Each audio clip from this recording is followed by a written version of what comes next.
Welcome to the Growth with AI podcast. I'm Peter Martinson, and today's episode is going to be an inspiring conversation about the art and science of personal branding in the digital age.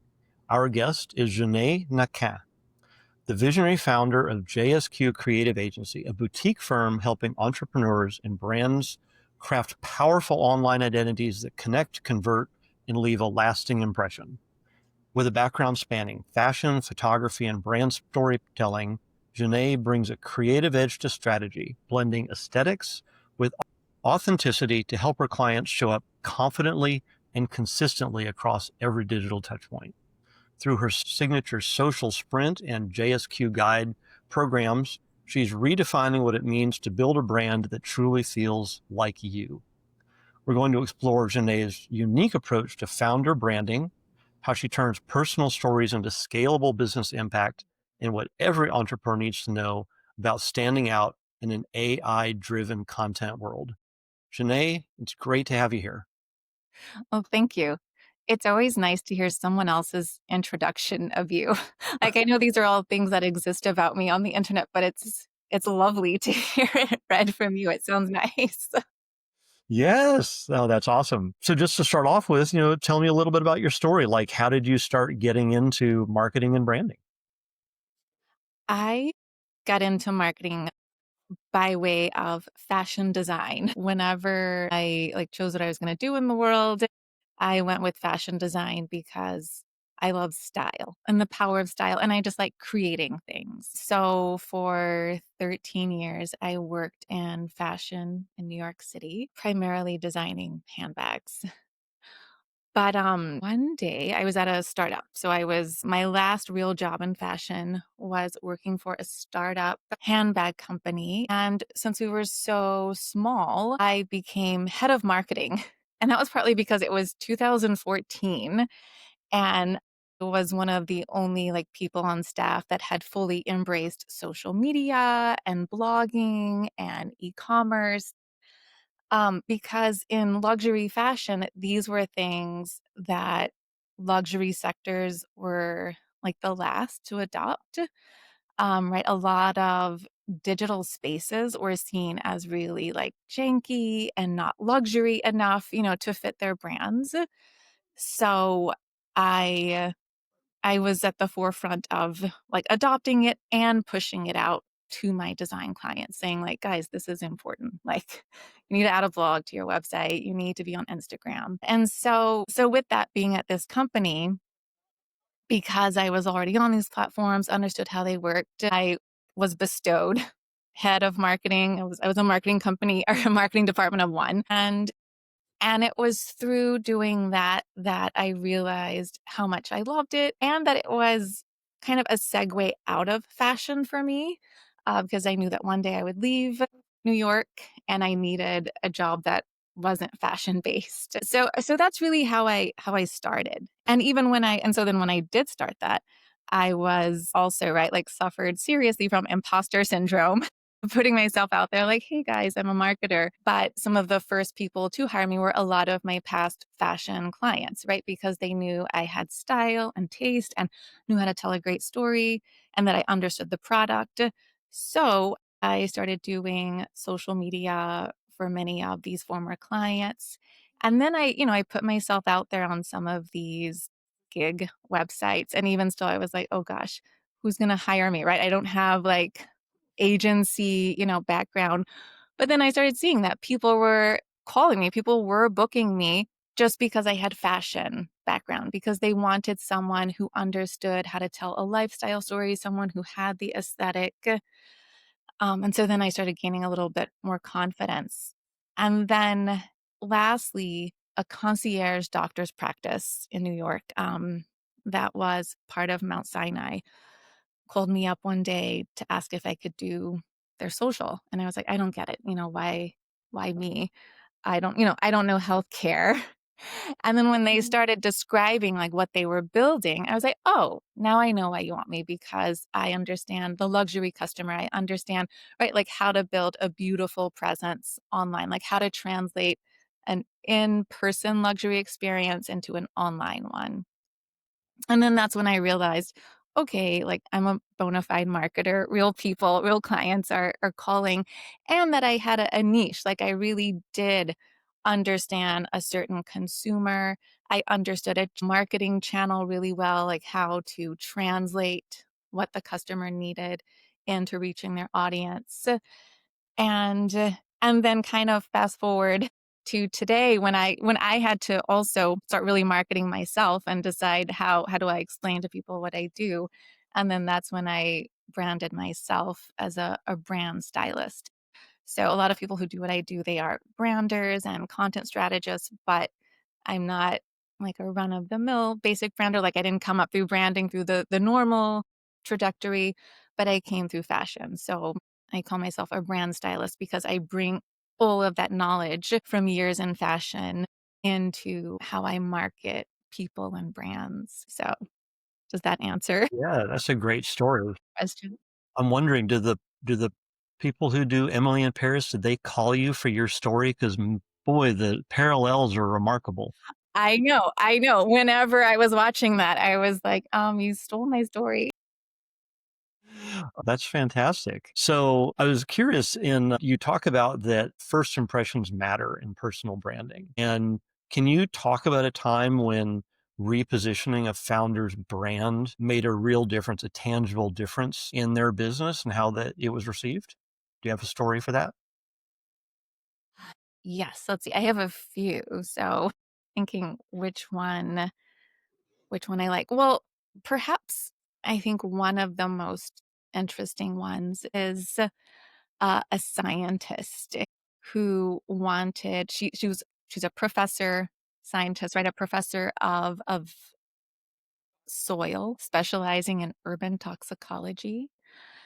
And she understood when I met her the power of social media, right? Like the power of getting your story out there, the power of visibility to move your agenda, right? Whatever that agenda might be. And in her case, she really wanted, right? Part of her agenda was to translate all of her knowledge in soil science and urban toxicology into working with fashion houses and fashion brands. And partly because that was her interest, right? So she wanted to like find this way, like, how can she take all of her like deep knowledge, all this like education, and combine it with something she's really passionate about, which is fashion. And so with that, we had to position her to be appealing to the fashion world, right? Like not just to be a scientist in the lab coat behind the microscope, but have a persona that would appeal to a fashionable set because like I said, first impression is everything. So with her, I mean, she already had a great sense of style. Like I didn't have to show her how to dress or anything, but we repositioned her to speak more about style, to be in the camera in stylish outfits, talking about fashion and how it related to soil. Um, right? Like she talks a lot about materials, right? Like, well, your clothing are materials that are from soil. And so she finds this like interesting storyline to show how you have to take care of the soil or, what soil health, how to say it. Sorry, I should have her explain this a little better. But she connects something very like not sexy, like soil, to something like really sexy on the runway, right? Like, how do you connect this thing, right? Like something dirty, right? Such as dirt, into like a beautiful end product that is ecological. So, in her case, to get her message out there, to get her agenda out there, we had to position her not just as a scientist, but a fashion forward scientist to appeal to the audience she was looking to appeal to. So my first reaction to that is that combining a soil scientist with fashion would not be an easy thing to do. Yeah, and that's where the fun of that first time sitting with her and having her just kinda, like, express her hopes and dreams, right? Like, being like, "This is what I do, this is what I know, and this is where I wanna go." And as a brander or a brand stylist, realizing like, oh, it's just a matter of positioning you correctly, Mhm. right? Like you have the knowledge. We just have to make it fit into the end goal. So it was a really fun challenge, and it's working. She actually in the spring gave a TED talk about what if your wardrobe could change the world. So Oh, fascinating. it's working. And I'm sure that she showed up on the TED Talk stage in a beautiful outfit. Oh yeah, she wears like really finely tailored suits. She's gorgeous. Wow. So you said that that was this spring. So I'm curious if you used any sort of AI services or software in part of that branding technique, in that rebranding. Like, how do you use something that's an AI package to help with your work like that? Yeah. So there are a few ways to talk about this. Perhaps first, I'll go back to a framework that I've developed pretty much ever since like ChatGPT hit the scene and I like found it fascinating and I was trying to think how do I right like integrate this into my services. Because I do think like right one of the first things like when this came onto the scene as marketers it was sort of like a secret, right? Like, I feel like no one was saying, like, "I'm really using ChatGPT" behind the scenes or, like, "Should I say it?" So then it became quickly like, "Okay, this is an amazing tool." Certainly, like, as if I could gatekeep it, but I'm not, gonna gatekeep how to use it. I'm going to, like, integrate it into the services that I either offer or teach my clients to use.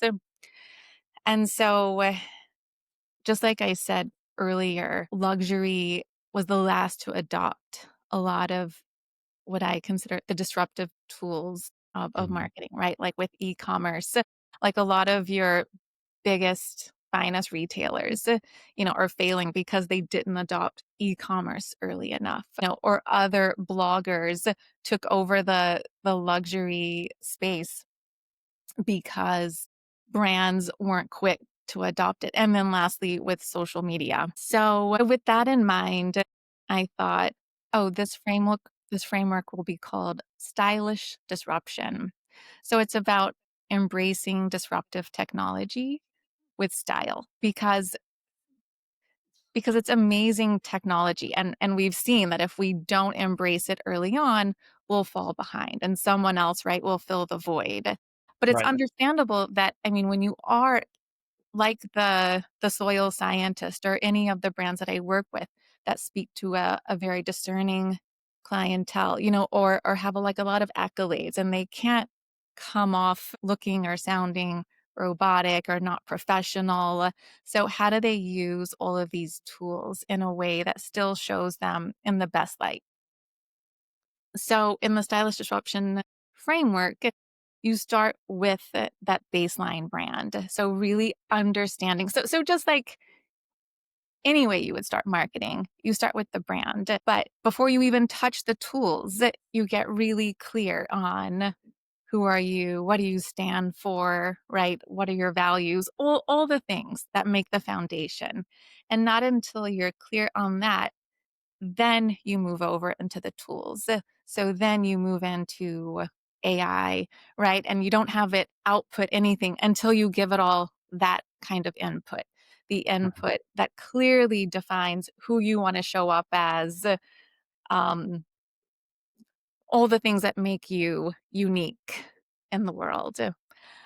And then, right, and then once you have that, then you can start to use the other tools like social media, and whatever else is to come in the future, right? Because we're going to keep getting new disruptive tools. But once you have that really stylish framework, I mean, that really stylish foundation, you can then use that to inform the tools so you won't look like, I don't know, another clunky early website and these things.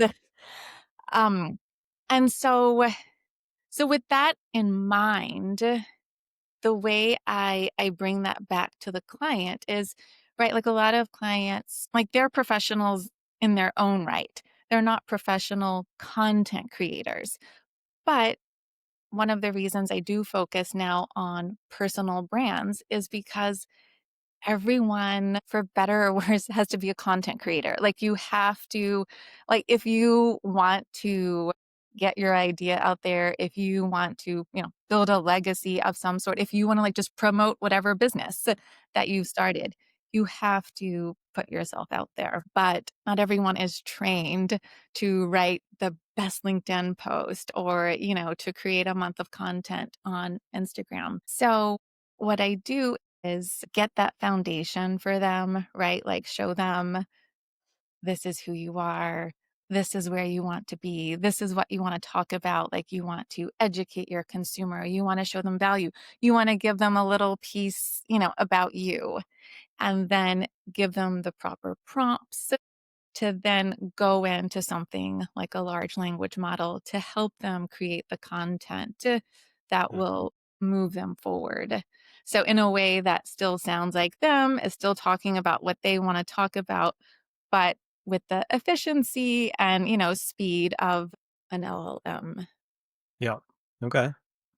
So, and then I'm just curious, do you recommend that people use the LLM to like to build the bones of their article or their LinkedIn post and then they come back behind and modify it to make it more their language? No.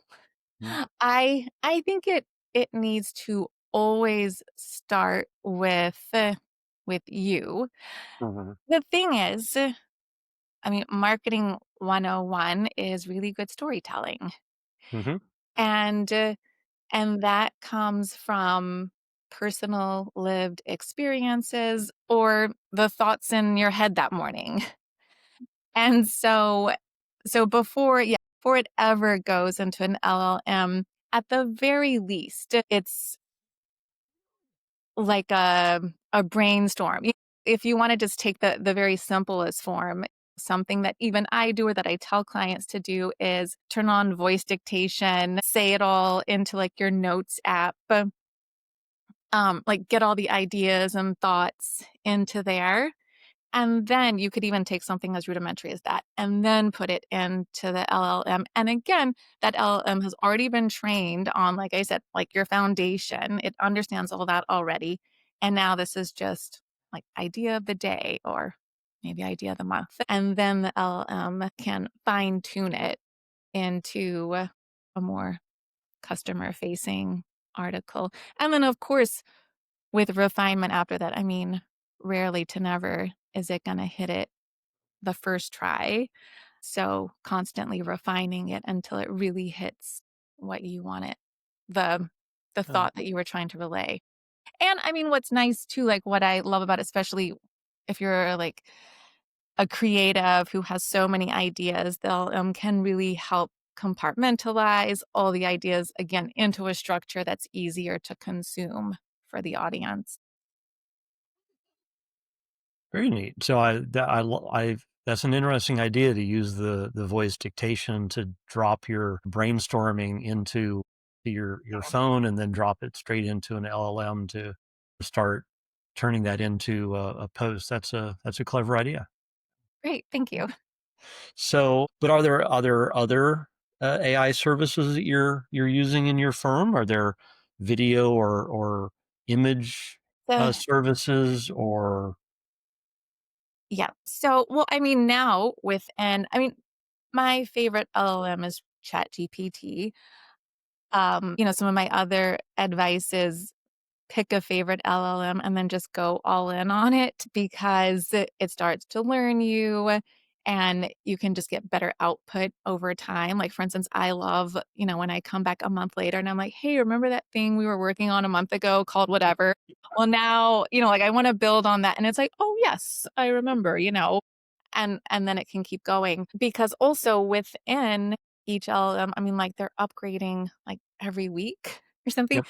Yeah. Like as of this week, ChatGPT has a web browser attachment, right? That can kind of assist you now on everything you do on a browser. But also, right, like a month ago, it added additional video capabilities and, before that, image generating. Once you learn one, it's going to keep adding features and you can kind of just level up your tools and tricks within that and keep creating within it. So I say that to say, like, you learn one LLM and it has so many other features now within it. Like, you don't have to go to Midjourney now to create the image. You could just create it with Sora in ChatGPT. I still am not, like, so happy with any of the video creation tools. Here's the funny thing too about AI. Everyone's like, "Oh, it's just like a press of a button, right? It can, like, do this thing in 2 seconds." But the thing is, you kinda have to become an expert at the AI tool to, like, get really good output. So my thing, like, with video is, I don't know, maybe I'm not so happy with the video output because I haven't spent enough time with the different video tools. And then that goes there's so much I can say when it comes to AI. That goes to the whole ethos of everyone, right? Like, being scared that AI will replace all of our jobs.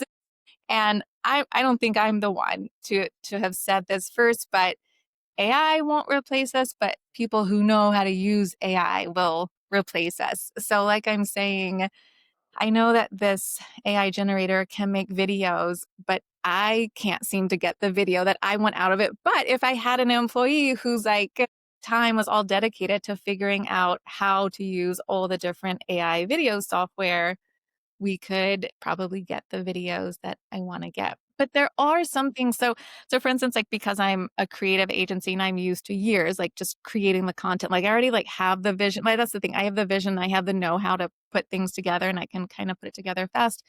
But I really appreciate a lot of the editing capabilities for video. So, for instance, like, Opus Clips, Mhm. I think is an amazing tool that I've been using for several years now, where you could take long form video, right, and put it into there. And what's really cool too is it will not only, like, dissect, right, like, 30-minute blips, but it will grade them on virality. So it'll say, like, it'll give it like a, 1 at 99% score. It's like, oh, this has all the, like, makings of a good viral piece, and then it kinda goes down from there. So I think that's really amazing with some of the new tools, that not only do they just, like, spit out content, but that they'll grade them for you as well. So you can, right, especially, right, if you're creating content, say, for an ad that you're gonna put several $1,000s behind, to have that grading structure behind it really helps you, especially if you're the one, like, asking for money to run the ad, and you can have the AI machine telling your boss, this gives it a 97% score, you're more likely to get the funds to do it. And it's nice when it's objective. So if you do it for this client, Yeah, then you do it for the next client, it's objective so you can compare the 2 directly instead of just saying, "Well, in my opinion, this is the best one." yeah, Cool. Oh. yeah, that's really helpful. Yeah. So are there any problems that you have not found a solution for yet or that you're still searching for? Um, I mean, yes, for sure. Where to really start? I mean, a problem that AI could solve. Well, so here's the thing. I have a long list of problems that I wanna solve. I'm currently leveling up my skills in piloting AI.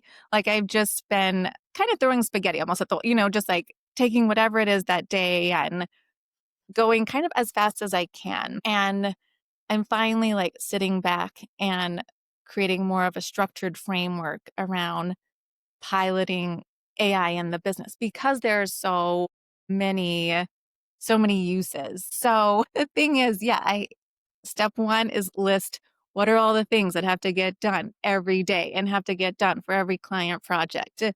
What and then ranking all of that, like, what is the most time consuming? What could AI do that I could do? And then deciding which ones matter most for the next 3 months and then testing them. So, I really just have a long list of things, but I haven't been able to do all the testing yet to see which one to answer your question. So, I mean, No. I'm like kind of I think most marketers at the forefront of AI, like, we're all just it's the wild west of the tech world. We're all just, like, teaching ourselves and, making it up as we go. Yeah. Which Yeah, was also absolutely. how, social media felt in 2000 when did I start? Like 10. Mm. And I think that's why, like, I kind of felt like an imposter at the time. I'm like, "How can I call myself a social media expert?" Because but there were no such thing as courses or, like, any kind of education behind it. You just learned by doing it, and Yep. then You fail forward. Yep. so Um, AI is and I think well and I mean, I'll just add to that, I think, like, the funny thing with AI is that, like, you have to go about it almost in an unorthodox way because it is such a phenomenal new technology. Like, there's structure to it, but also twisting the way you learn anything else is the way to progress with Mm. AI at the speed that it's progressing. Yeah, Not that I have all the answers to that, but that's just my, like, philosophical way of looking at it. yeah.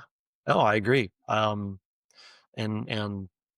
sure you get all the emails from people saying, we can teach you how to write better prompts, and we can show you, these killer prompts that will make your LLM usage so much better. And yeah, it's Yeah, and I don't know, and for some of that, I mean, I'm always, like, weary of that because AI is changing every day.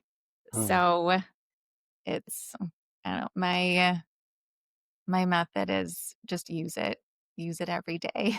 Yeah, And absolutely. and the funny thing is, like, it kinda teaches you how to use it. So I have run into issues where I ask it to do something, especially with people's faces, Uh-huh. and it will tell me I'm not allowed to do that. Oh, yeah. But if you ask the question like this, I can try to help you. And I'm like, okay, well, do that then. That's cool. It has not told me that. Yeah. So I've tried to have it generate like a stylized futuristic version of a human face, right, for a website or something. And but it Was it it's still full it's of those got it has guardrails for what it can do or is allowed to do with faces, or at least the version I'm using. Mm, But then it will come out and say, "But if you ask me like this, I might be able to help you." So it's yeah, you just have that's to really jump in and use amazing. it. Yeah. Yeah, and even it's funny, like, now when I have conversations with my clients and, they're asking me for tips or like, "How should I write this or do this?" And, like, literally even this morning, I, we had to get off and I'm like, "Listen, just take this stuff I already wrote for you, put it into AI and ask it, da da da da, how do I do whatever?" Like, you can just get the answer that way. Yeah. Um, maybe, like, disqualifying I don't know, right? That's also, like, the tricky area we're in, like I said in the beginning, where you're like, "Oh, do I want anyone to know like, do you want, people to know my secret that I'm using AI to make this, like, 10 times faster?" But I think we're more valuable teaching our clients how to use it too and just always staying ahead of the curve. Mhm. I mean, I think better to show them how to use the tools again and do what AI is supposed to do, like free us up for bigger picture thinking or just like really human attributes that we can add. Maybe I'll be regretting that in 5 years, but that's what I'm going with now. So I think we're going to go ahead and start wrapping up this actually really interesting discussion. But I would like to just ask, what do you want people who might hire you to know about you? Well, I so I call my agency JSQ Creative Agency, and the JSQ is a play on my name, which is Je ne sais quoi. So it comes from, right, that great French phrase, je ne sais quoi.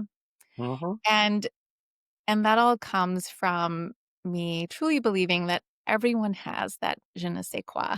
It's not just reserved, for a special few. And that that is what you have to find in order to build your brand. And so the thing is, like, sometimes people come to me and they're like, "Oh, I'm not really interesting. Like, I don't know what, we're going to talk about." But I believe everyone inherently has that je ne sais quoi.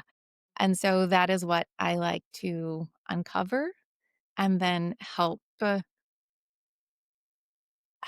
build visibility with. Because I also believe that everyone has a legacy that they wanna fill. Okay, not everyone has one. Some people are happy not building, like, a huge legacy, but for those people who do feel that they have something really important to say and they want to help others, they know that they have something that others need and could use, that I want to help them find the right way to appear online and appear in a way that isn't cringe. Hmm. And that's where the brand styling comes in, where I make sure, because people also come to me like, they're so smart and they have so much to say, but they're like, going online feels so desperate and cringeworthy. And I'm like, I know, I get it. It can look that way. So I really take the cringe out of it by applying really good taste to everything that you do when you show up online. That's awesome. Well, that is a great way to end this recording. Jenée, it's truly been a pleasure to talk to you and to uh, hear about your story and your business. Thank you, Peter. Thanks for inviting me to be on this. Absolutely. As you can tell, I have so much that I wanna share with the world, and so it was lovely to have a platform to be able to share that on. Well, maybe have a chance to do this again one day in 6 months when the technology has changed even more. Yes. Yeah. So awesome. Well, take care and we'll talk to you later. Thank you. Bye.